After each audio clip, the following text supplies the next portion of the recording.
Canım çok geç geldin ya, sana hastayım dedim. Kusura bakma canım. Gel seni hastaneye götüreyim. Ne dedi? Kusura bakma canım. Gel seni hastaneye götüreyim. Yok amına. Param var diye seninle takılıyorum. Yoksa 5 kuruş etmezsin.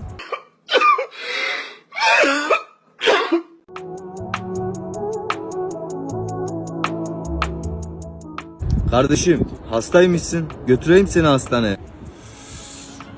Sen dua et param var. Yoksa seninle ilgilenmezdim. Ne dedi? Sen dua et param var. Yoksa seninle ilgilenmezdim.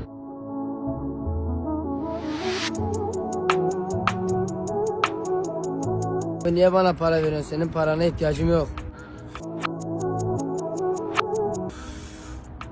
Abi Allah senden razı olsun, çok ihtiyacım vardı.